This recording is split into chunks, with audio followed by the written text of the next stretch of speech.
Humano Derecho Radio Estación presenta. Bienvenidos a El Miope en Radio, un espacio de entrevistas a figuras de la música, el cine, el teatro, la literatura, la danza, artes plásticas y demás manifestaciones artísticas. Soy Humberto Sánchez Amaya y te invito a que te relajes y escuches. Y si te animas, puedes impulsar este lugar de diálogo a través de la cuenta en Patreon, El Miope Cultura. De todas formas, abajo en la descripción encontrarás el link, un pequeño impulso para mantener estos lugares de encuentro. Sofía Nazaret Avendaño Aguirre es comunicadora social egresada de la Universidad Católica Andrés Bello, guionista y escritora de la novela Prisionera del Hielo y el cuento infantil Un Milagro en el Páramo. Actualmente es estudiante de la maestría en filosofía de la Universidad Católica Andrés Bello, profesora universitaria y forma parte del equipo editorial de Ave Ediciones, la editorial de la Universidad Católica Andrés Bello, que ya va rumbo, debe estar cerca ya de los 10 años, ¿no? Sí, este año cumplimos 10. Imagínate, para estar volando. Además, creo que porque coincide su aniversario con los 10 años de la feria. Exactamente. Editorial, Ave Ediciones y Flock son la misma cosa. Exactamente. Ajá. ¿De qué van los libros? Un Milagro en el Páramo trata sobre un niño, Carlitos, que ha perdido a sus padres y se va a vivir con su abuela, Rosa Isabela, una casita en medio del Parado meridiano. En Mérida, Carlitos disfruta de la cálida presencia de su abuela, de sus preparaciones reconfortables y la manera en la que podía hacer estando con ella, pastelitos andinos y otras delicias que le preparan. Un día la abuela amanece enferma y, preocupado por la salud de su abuela, le pide con fuerza a Dios que le permita quedarse con él por gran miedo a que sienta o a perder la otra pérdida más en su vida. Entonces aparece ante él, como si fuese un sueño, el doctor José Gregorio Hernández. Y ahí comienza un diálogo de responsabilidades, un diálogo de sueños, un diálogo de pensamientos entre José Gregorio Hernández y Carlitos. Y bueno, sin hacer adelanto del final, ocurre algo con la abuela. En segundo lugar está Prisionera del Hielo, que es en una tierra dominada por la magia de los grandes espíritus. Huilén, la princesa de la tribu Papau, se embarca en una aventura junto a su mejor amigo Jonás para conocer el secreto que ocultan las 5 montañas congeladas y, sobre todo, comprender cuál es el origen de la conexión que tiene con el mundo de aquellos a los que llaman los cazadores. ¿Cómo estás, Sofía? Muy bien, gracias por esa presentación, me gustó. Mira, Sofía, comunicadora, ¿no? Pero sabes que uno cuando estudia comunicación social, no sé, yo soy de la Santa María, no sé cómo será en la UCAD, pero tengo como nociones porque conozco a muchas personas de la UCAD. Siempre está como esas ramas, ¿no? Claro, eso en nuestros tiempos se ha diversificado bastante, bueno, pero de cómo ejercer la comunicación, ¿no? Está siempre el periodismo tradicional, de medios impresos, también está lo audiovisual, lo corporativo, la publicidad, ahora está preponderando mucho el marketing, todo esto. Nada más que la UCAP en los últimos años ha diversificado su oferta y actualizando a los nuevos tiempos, ¿no? Es todo lo de los videojuegos, la moda, etcétera, más allá de la escuela de comunicación, obviamente, ¿no? Pero ¿en qué momento, en tu caso, tú empiezas como, a ver, oye, yo escribo y yo quiero publicar? Y además que te publican muy joven. Mira, yo creo que quería ser escritora como desde los 12 o los 13 años más o menos. Okay. En ese momento yo era fanática de Harry Potter a morir y descubrí un submundo que eran los fanfictions. Okay. Y yo empecé a escribir fanfictions y descubrí que me gustaba crear mi propia versión de la historia. Claro que a medida que fue pasando el tiempo, empecé a querer crear mis propios personajes y no seguir trabajando con personajes de otros autores, ¿no? Y entonces empezaron mis primeras historias. Recuerdo que un día fui a una librería y me compré un cuaderno que tenía como unas margaritas estampadas muy bonito y ahí empecé a escribir a mano mi primera historia. Yo tendría como unos 14 o 15 años en esa época y me gustaba muchísimo. No obstante, nunca lo había contemplado como mi carrera principal. Yo tuve muchísimas dudas cuando llegué a quinto año que había que escoger qué hacer en la universidad. Yo pasé de doctora a piloto, a policía, a cualquier cosa, realmente a cualquier película o serie en turno que estuviese viendo en ese momento. Yo quería hacer ese algo. Y no contemplaba la escritura, sino más como algo que hacía porque me gustaba. Claro. Obviamente hubo un día en que tuve que tomar la decisión de qué iba a hacer con mi vida, profesionalmente hablando, y entré en crisis, porque, o sea, ya no era lo que veía en la televisión, sino lo que yo realmente iba a hacer. Y bueno, me acuerdo que un día yo dije, bueno, a la de Dios, Dios, ilumíname, ¿qué hago? Y tuve un sueño maravilloso en el que veía a Gabriel García Márquez. Ok. Sí, y cuando me desperté yo dije, Gabriel García Márquez, qué cosa, ¿no? Y fui a averiguar y vi que era o fue periodista. Entonces dije, voy a ser periodista porque es una señal. Y así fue como me inscribí en comunicación social, y en la carrera me di cuenta que podía conectar mi pasión innata que ya venía, que era la escritura de ficción, con toda la técnica de escritura, investigación y, bueno, pensamiento crítico que me estaba dando la formación como comunicadora social. Y así fue como empecé el camino. Sí, además, retomando el comentario de Locat, que ahí tienes como te abren como distintas, te ponen distintas puertas, porque hasta teatro, una compañía de teatro maravillosa que está cumpliendo 50 años, si no me equivoco, ¿no? Celebraron en esto. Virginia Ponte. Virginia Ponte como, Esa es la sala del teatro. como directora. Y ahora, si me cuentas esta historia maravillosa de García Márquez en tu sueño, ¿no? Y además cómo lo interpretas, ¿no? Porque una cosa es soñar y otra cosa es cómo asumir los sueños. Porque uno puede dejar los sueños ya, bueno, lo en gavetas, ¿no? Ya fue un sueño, que era un escritor finísimo. Pero fíjate que construiste una vocación y construiste una profesión a partir de la interpretación de un sueño, ¿no? Otros buscan números de la lotería, ¿no? En los libros de Sancono. Yo necesitaba una señal para ponerle orden a mi vida, y creo que esa fue la señal más evidente. ¿Y qué historias? O sea, ¿cuáles fueron cuando ahorita vamos a hablar de los fanservice, porque yo creo que algo hiciste con Harry Potter, Hermione y Ron, que quizás no le guste mucho a los fanáticos, ¿no? No. Algo debe estar ahí por ahí engavetado, ¿no?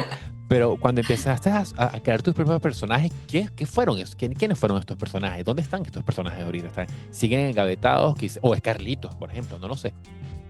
Bueno, uno de los primeros personajes fue Wilén, de Prisionera del Hielo. Ok. Me acuerdo que un día yo empecé a escribir y dije, yo misma me voy a publicar, y creé un blog. Y empecé a escribir ahí la historia. Estamos hablando de Meraki, ¿no? Sí, ahí creé el blog Meraki. Que por cierto, no lo alimenté más, pero bueno, he buscado como otras plataformas para escribir. Pero ahí fue donde empecé a publicar Prisionera del Hielo. Originalmente el protagonista realmente era Jonás. Okay. Y la historia era otra, con Jonás como protagonista. Pero luego, en ese momento, tuve que pararlo, porque en la carrera en comunicación social me hicieron, o sea, tenía que escoger la concentración, o sea, la especialización que iba a hacer. Y descubrí una cosa maravillosa que es guionismo. Entonces me metí en guión. Cuando llego a guión, tuve que parar la historia de Jonás, porque me tocó escribir como 4 historias por simultáneo. Entonces, evidentemente eran 4 historias diferentes a las cuales tenías que dedicarle mucho tiempo, mucho esfuerzo. Y ahí surgieron nuevos personajes de los que me enamoré también muchísimo. Surgió un personaje que es una librera, que era mi trabajo final de concentración, como digamos el equivalente a una tesis. Y me entregué a ella, sencillamente escribía su historia, la de los personajes, el pueblo en donde vivía esta librera, y me dediqué a ese proyecto. Ese proyecto obviamente no se ha publicado, es un guión de largometraje que entregué para poder aprobar la concentración, y afortunadamente saqué 20, así que creo que fue una buena historia. Luego también vinieron otros proyectos. Se me han ocurrido muchísimos personajes, y yo lo que hago siempre es tener un cuaderno conmigo en donde anoto los personajes o las historias o los universos. Me gusta mucho la fantasía, entonces a veces más que personajes lo que creo son universos. Me gusta eso, y ahí los he ido guardando. Ya al momento de publicar, un día entro en un curso de escritura que se llama Corrección Perpetuum con el profesor Álvaro Di Marco, y él me dice que busque una historia que quiera escribir y que si era lo suficientemente buena, a lo mejor se podía publicar. Yo no quería tocar a mi librera porque era como sé que en algún momento voy a sacarla del guión para convertirla en una novela, pero en ese momento no me sentía lista para hacerlo y empecé a buscar y a buscar qué podía trabajar y nuevamente me topé con Jonás y con Willem. Y yo dije, bueno, creo que es el momento para ellos. Además, estaba en pandemia y empecé a trabajar con estos dos personajes, escribí una novela y al final el profesor me dijo, sí, es buena, vamos a publicarla. Y la publicamos. También surgió allí otro personaje al que quiero mucho que se llama Polly. Con ella escribí un cuento que publicaron en una antología. Y bueno, ese también se lo he publicado. Y más adelante fue cuando llegó Carlitos con José Gregorio Hernández, que también se publicó. Y no sé, tal vez estoy equivocadísimo con lo que voy a decir, pero cuando yo leí la historia de Carlitos, el milagro que ocurre, yo sentí que quizás es una historia cercana a ti o o tú como testigo de una historia similar.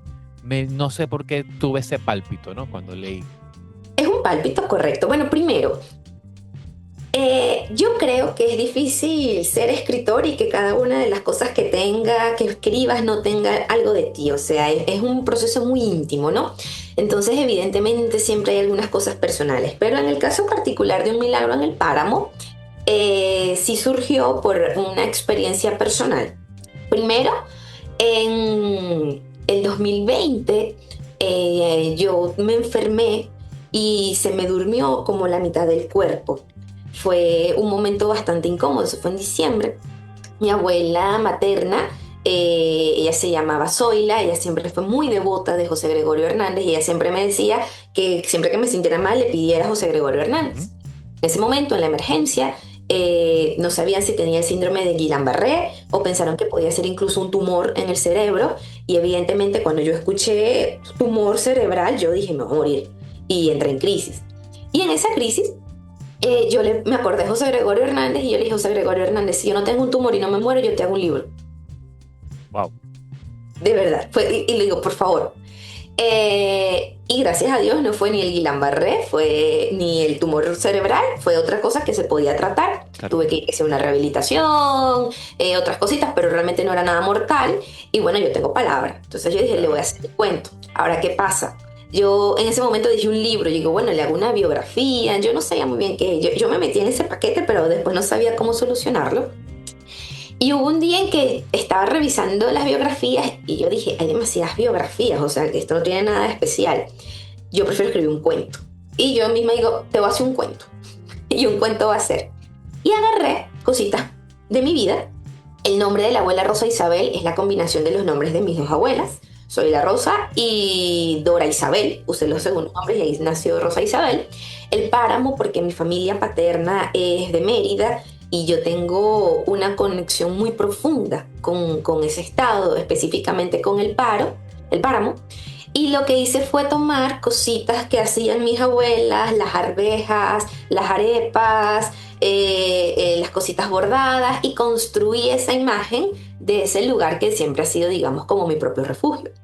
Y bueno, por supuesto que como quien me enseñó la fe a José Gregorio fue mi abuela, la protagonista o la persona que iba a recibir el milagro tenía que ser mi abuela. Claro. Y por eso es tan personal. Y decidiste que fuera un libro infantil. Sí. ¿Alguna razón en específico? Más está ilustrado, vale decir, se me olvidó decir eso. Ah, sí. Lo quería infantil porque también, mira, yo creo que no hay conceptos más raros que el concepto de fe. O sea, ¿cómo tú le explicas a un niño qué es la fe? Claro. Porque si yo misma me preguntas qué fe y te voy a decir, bueno, creer, pero o sea, no es algo como que se pueda definir.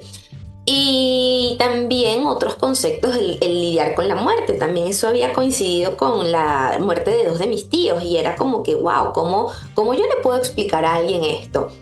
Y de por sí yo siempre he tenido como la tendencia a lo juvenil y a lo infantil, entonces yo dije, bueno, vamos a agarrar estos conceptos que yo me quiero responder a mí misma como si yo fuese una niña. Y así claro. Fue porque decidí hacerlo infantil. Me llamó la atención lo que comentaste hace un minuto, ¿no? Esa tendencia a la fantasía, ¿no? Volviendo a La prisionera del hielo, ¿no? Que pareciera ser la primera entrega de una saga. Yo no sé si estoy en lo correcto. Bueno, no. Prisionera del hielo es autoconclusiva. Ok. Esa historia también tiene como un tema una necesidad muy particular. Obviamente lo escribí encerrada en la pandemia, entonces había como esa necesidad de salir, de volar, de todo eso. Entonces la historia de Willem es esa, inicia y termina como está en el libro. Ahora, proyectos al futuro, sí tengo varios que me gustaría que fuesen sagas en algún momento. Todos vinculados a la fantasía, ¿no? Algunos, no todos. Fíjate que, Últimamente he coqueteado con otros géneros también. ¿como cuáles? Y bueno, ahora me encanta el drama y el romance, pero o sea, me encanta una cosa dramática. Fíjate que y tú trabajando en la editorial, ¿no? Cuando se habla de literatura venezolana, poco se asocia con la fantasía. No. No quiere decir que no haya existido, que no se haya escrito, porque sí, pero siempre se tiene como referencia libros que están muy vinculados quizás con la realidad, ¿no? Ujú. En Y también la algunos, poesía. Creo la que aquí en poesía, sin Venezuela hay duda, una tendencia a la poesía sin bellísima. duda, totalmente. Es una de las grandes fortalezas de las letras venezolanas, ¿no? Ujú, Y me llama la atención cómo en tu caso el ímpetu, ¿no? Por la fantasía, aunque me estás diciendo que también tienes otra vertiente y eso está bien, la ujú. inquietud creativa tiene distintos caminos a tomar, ¿no? Y eso me parece maravilloso, ¿no? No sé cómo lo ves tú como editora y quizás esa tendencia, ¿no? A darle cabida, lo ves creciente a la fantasía. Yo creo que sí, ¿sabes qué? Yo también soy profesora aquí en la Ujú. universidad y de hecho doy una materia que se llama Narrativas Fantásticas. Ok, maravilloso. Y recibo muchos estudiantes de distintas carreras, porque es una materia electiva justamente, entonces no solo tengo comunicadores, sino tengo ingenieros, psicólogos, administradores.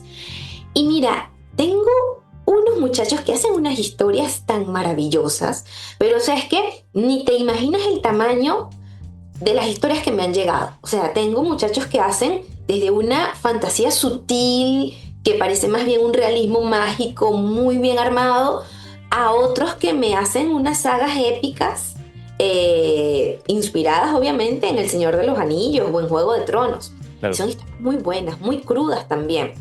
Y veo que les gusta, o sea, que no es como un hobby, sino que de verdad tengo muchachos que les gusta.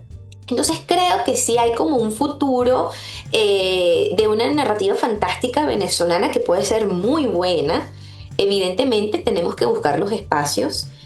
Muchas de las editoriales que quedan en Venezuela, bueno, están obviamente en una situación bien particular y complicada, pero estoy segura de que se pueden crear espacios, sellos, incluso la misma autopublicación que permita dar visibilidad a estos muchachos que tienen un talento impresionante.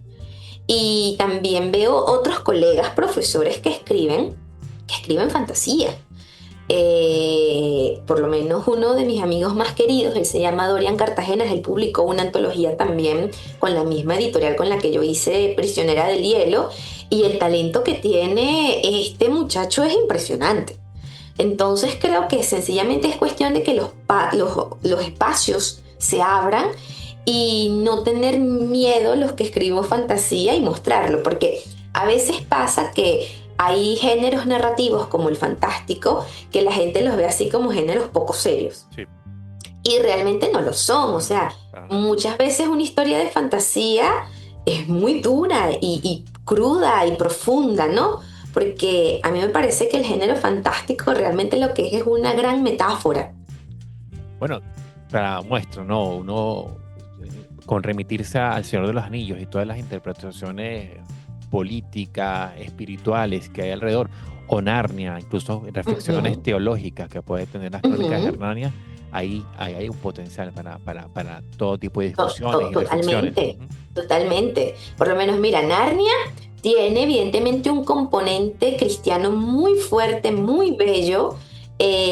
También está en el caso de Harry Potter, que para mí Harry Potter es una oda a la depresión y a Claro. cómo lidiar con el duelo. O sea, es una cosa que cuando lo sacas de la lectura superficial y Ujú. empiezas a ver lo que hay en la profundidad, en la narrativa, te das cuenta que es algo muy duro y muy oscuro. Y por lo menos en el caso de Juego de Tronos, que fue una de las sagas fantásticas más famosas hasta hace un par de años, eso es un tema político complicado. Claro, O sea, eso es un tratado sociológico lo que tienes en Juego de sí, sin duda, Tronos. sin duda. Entonces, es eso, es una narrativa que está muy lejos de ser superficial. Mira, y en esos ejercicios creativos que hacías con los personajes de Harry Potter, ¿qué hiciste con ellos? Ah, mira, hice muchas cosas. Hice muchas cosas. Bueno, empezando que cuando empecé tenía que 13, 14 años. Ok. Entonces realmente era mi diario, o sea, yo lo que escribía era lo que quería que me pasara a mí, pero a través de los personajes. Era una manera distinta de escribir. Pero hubo un momento, aunque cabe acotar que mis mejores historias no fueron de Harry Potter, mis mejores fanfics fueron de los Vengadores, Ok, porque me imagínate. encantaban los Vengadores. Entonces un día, yo creo que acababa de salir en el cine el Capitán América y el Soldado del Invierno, y yo dije, yo voy a arreglar esto. Yo tengo que arreglar esto. Y agarré, y yo misma me lancé una... ni siquiera tenía nada que ver con los Vengadores. Realmente yo me saqué, fue una novela de espías. Y un día yo dije, oye, pero me apropié totalmente del personaje de la Viuda Negra. O sea, se convirtió en mi Natasha y la cambié, y el Capitán América lo cambié. Y un día yo dije, oye, yo voy a borrar esto de aquí porque esto es una novela de espías. No tenía ya nada que ver con los Vengadores, Claro. no tenía nada que ver con ningún problema que yo haya visto en el cine, sino con algo nuevo. Y la tengo ahí guardada porque esa historia luego la releí como a los 23, 24. Y yo dije, oye, yo no estaba tan perdida. O sea, obviamente tiene muchísimas oportunidades de Claro. mejora. A 15 cuando la escribí. Pero me gustó. Entonces creo que muchas de las cositas que voy a escribir en algún momento, su origen estuvieron en los fanfics. Mira, y cuéntame de tu experiencia en LowCap. ¿Estás dando narrativas fantásticas y qué otras materias? Bueno, yo soy profesora de comunicación oral. Eso es con los primeros semestres en comunicación social. Es una materia que cuando empecé a darla tenía como un poco de susto, ¿no? Porque yo decía, ay, Dios mío, voy a enseñar a una gente a hablar. Pero claro, yo también, aparte de toda la parte de la escritura, yo me preparé para lo que era el mundo del doblaje. Siempre me ha gustado la parte del teatro, también me gustaba la locución. Entonces como que ella tenía una formación también bien interesante, que yo decía, bueno, en algún momento cuando ya esté señora y me jubile, yo me voy a dedicar al doblaje, en algún momento usaré eso. Y bueno, realmente creo que ese en algún momento vino antes, porque no para dedicarme al doblaje, pero sí para ser profesora de comunicación oral. Es una experiencia que me gusta mucho, creo que es una materia bien, bien didáctica. Además he tenido suerte que me han tocado estudiantes abiertos a las cosas locas y creativas que se me ocurren en el salón, y lo vamos logrando. Luego, bueno, realmente luego no. Yo empecé mi vida en la UCAP muy chiquita también. Yo empecé a trabajar en publicaciones como pasante cuando estaba como en el 7º semestre de la carrera, tenía 19 años, y entré a trabajar como pasante y me quedé hasta el día de hoy, sigo aquí, y la verdad es que soy muy feliz aquí. Pero como profe, cuando terminó la carrera, estábamos en pandemia, eso fue en el 2020, y yo me acerqué mucho a una profesora a la que quiero y admiro profundamente, que se llama Elisa Martínez, y ella me dijo que podía ser su asistente de cátedra. Okay. Y yo acepté y me dijo, fino, empezamos el miércoles y era lunes cuando tuvimos esa conversación. Y empecé a ser su asistente de cátedra un semestre después de haber culminado la carrera en guión de cine como tal. Y ahí empezó mi carrera, digamos, como profe. Me gustó mucho la docencia. Además que creo que profundizar en la teoría de la escritura para poder ser profe me ayudó también a tener nuevas herramientas y nuevas perspectivas Claro. sobre la práctica de la escritura. Estando con Elisa, un día ella me dijo que por qué no creaba una materia lectiva. Y así fue como nació primero guión de cine fantástico, que era una materia que de por sí ya existía. Yo lo que hice fue asumirla. Y luego, con los cambios de los programas y los pensums, la saqué de guión y la metí en narrativas fantásticas. Claro. Y ya después fue que me llegó la oferta de comunicación oral. Pero, como te dije, es una experiencia maravillosa, me gusta mucho. Creo que no me hallo dejando de ser profesora, no lo creo. No te hayas fuera de las aulas. No me veo fuera de las aulas. Me comentaste también que hay como un guión, ¿no? Por ahí que para un largometraje. Sí. ¿Qué me puedes detallar de ese ímpetu? Mira, cuando yo estudié guión, yo quería ser obviamente ¿qué? Guionista. guionista, porque también era escribir, pero era para el cine. Entonces descubrí un universo nuevo y mira, me chifló. Ahí agarré, un día Elisa, que era la profesora de la materia de guión de cine, nos dice que teníamos que escribir una historia. Por supuesto que cuando me dijeron tienes que escribir una historia, se me olvidaron todas las historias que yo tenía en la mente y digo, ay, ¿yo de qué voy a hablar aquí? No sé de qué voy a hablar. Y un día, en una clase especial, nos dijeron que inventáramos o que pensáramos en un personaje con unos objetos que nos dejaron sobre la mesa. Y a mí se me ocurrió en ese momento un fantasma. Y digo, oye, imagínate, estas son las cosas de un fantasma.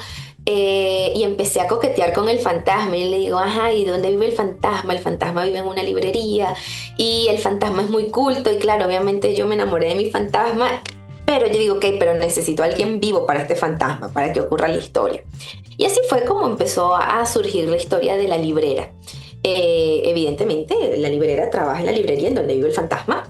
Y ahí van como ocurriendo cosas, se van conociendo, la historia va tomando como que otros caminos que tienen que ver también con la parte de la romántica y todo eso, y por ahí me fui.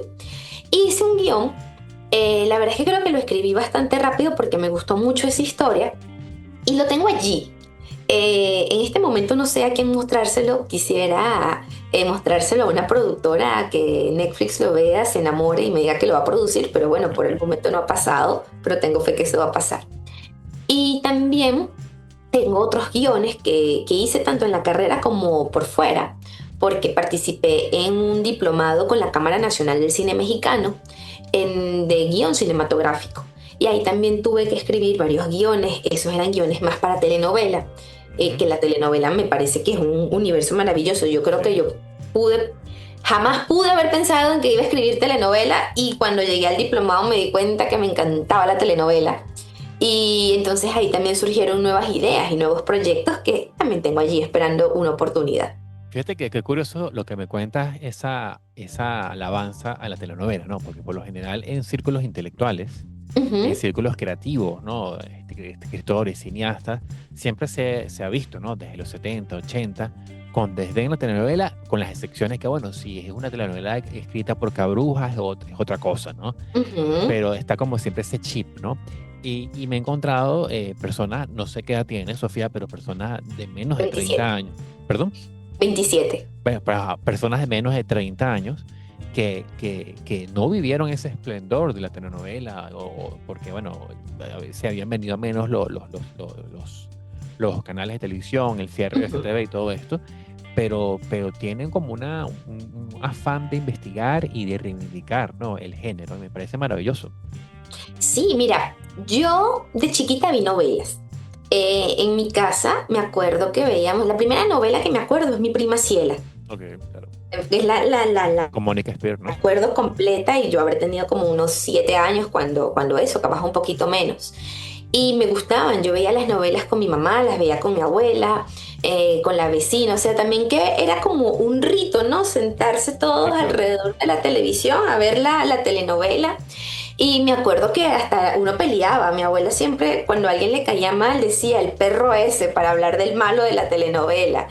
Y la vecina también peleaba. Y claro, yo por imitación, yo peleaba también, aunque obviamente no entendía qué pasaba. Pero vi telenovelas hasta que evidentemente tuvieron su colapso, ¿no? En la industria. Creo que la última telenovela que yo vi, o sea, digamos nuevas en Venezuela, fue La Mujer Perfecta, que es de Leonardo Padrón. Creo que fue la última que yo vi en la televisión. Después de eso ya les perdí el ritmo. Obviamente, hubo una época cuando yo estaba aquí en la universidad que veía la materia de telenovelas que yo decía, yo jamás voy a escribir telenovelas porque eso es un melodrama, eso es horrible. Y no, o sea, era como que si yo misma había olvidado lo divertido que era verlas, pero a medida que uno va madurando, te das cuenta una cosa. Primero, las telenovelas son dramas profundamente humanos, que sí son melodramáticos, porque ese es el género, el melodrama, pero que realmente no carecen de valor. Primero, el trabajo que hacen los dialoguistas, los guionistas de telenovela, eso es un trabajo duro. O sea, un guionista de una película puede tomarse 9 meses o capaz un año para sacar su película. pero un dialoguista tiene horas nada más para sacar un capítulo. Sí. Y también tienes que sacarlo pensando en que le va a gustar a la gente. Y no hay nada más duro que escribir para las masas, para que le guste a la mayoría. O sea, es un trabajo titánico que merece respeto. Y otra cosa, a los latinoamericanos se nos da muy bien el melodrama. Entonces yo creo que ¿por qué renegar de lo que se me da bien? Y mejor no aceptarlo, abrazarlo e intentar devolverle ese esplendor que tenía la telenovela venezolana. Tú puedes creer, una vez supe, y eso me impresionó, hace años cuando estaba la telenovela Cassandra, hubo un país en una zona árabe que prohibieron que se transmitiera porque se transmitía allá, pero venían los capítulos finales y se hizo una protesta para que permitieran que transmitieran el capítulo final de Cassandra. Imagínate el nivel de impacto y trascendencia que tienen y lo bien que estaban para que llegaran a todo el mundo. Entonces creo que es algo que vale la pena rescatar y cuidar, adaptándose, claro, a los nuevos tiempos, porque ahorita con el tema de las series y el streaming creo que la dinámica de la telenovela tradicional ha cambiado. Sí, totalmente. Pero se puede transformar, o sea, la energía se transforma, ¿no? Yo creo que la telenovela también puede, y bueno, espero que en Venezuela podamos rescatarla. Mira, ya para ir cerrando, Sofía, estás estudiando también una maestría en filosofía, ¿no? Sí, sí. Cuéntame de ese interés y cómo consideras tú que eso te está permeando lo que estás creando en los últimos... Mira, yo creo que la filosofía me ha cambiado de una manera muy profunda y solo quienes me conocen saben que me ha cambiado. Cuando yo estaba en el diplomado con los mexicanos, un día un profesor nos dijo que teníamos que aprender a escribir bien. Y aprender a escribir bien no es solo con el ejercicio constante, sino con lecturas, pero lecturas buenas. Y también dijo, y pensando bien. Así que les recomiendo que aprendan de filosofía, psicología, de todo un poco. Y yo eso me lo grabé porque, mira, yo siempre he tenido la aspiración de ser una de las grandes escritoras. O sea, no una loquita, sino grande. Y como digo, voy a ser grande, me voy a preparar para ser grande. Y entonces digo, tengo que aprender filosofía, voy a aprender filosofía, voy a aprender filosofía. Y me inscribí aquí me postulé para la maestría. La verdad es que aquí también pasó, yo trabajo en publicaciones con el profesor Marcelino Bisbal y él me encargó de hacer una serie de entrevistas que tenían que ver con la inteligencia artificial, con la tecnología, pero desde la perspectiva de las humanidades. Entonces llegué a la profesora Lorena Rojas del Centro de Investigación e Información Humanística, que ese era el nombre de ese centro en ese momento, y tuve una entrevista con ella que iban a ser 5 minutos y terminó siendo una entrevista de 1 hora. Y en ese momento ya yo que venía como que con la idea de la filosofía, yo dije, no, sí, me voy para filosofía.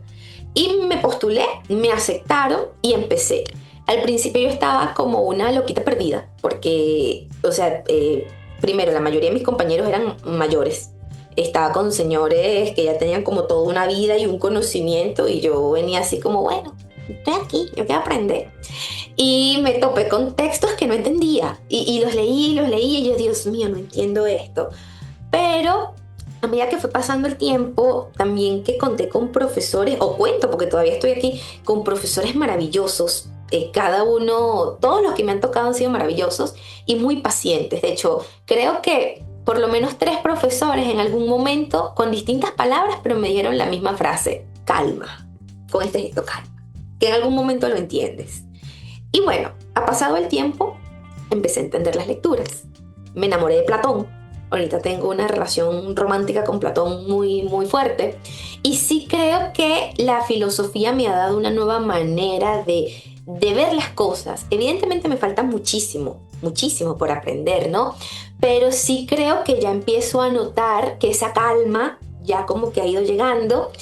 Y veo incluso ahora la actividad de la escritura de una manera distinta, porque aunque la pasión por la escritura sigue, y creo que va a seguir para toda la vida, creo que ya no lo hago como con esa necesidad de hacerlo volando y que me publiquen y que me haga famosa de la noche a la mañana, sino que creo que es como dice la filosofía, calma, poco a poco, con buenas ideas, textos que lleguen. Así que definitivamente creo que, mira, las 3 grandes decisiones laborales que yo he tomado, que han sido maravillosas, la primera fue estudiar comunicación social, gracias a García Márquez. La segunda fue estudiar guión. Y la tercera ha sido estudiar filosofía. Maravilloso, Sofía. Tus coordenadas por donde la gente que nos vea pueda saber más de ti y las próximas noticias que tengas que compartir.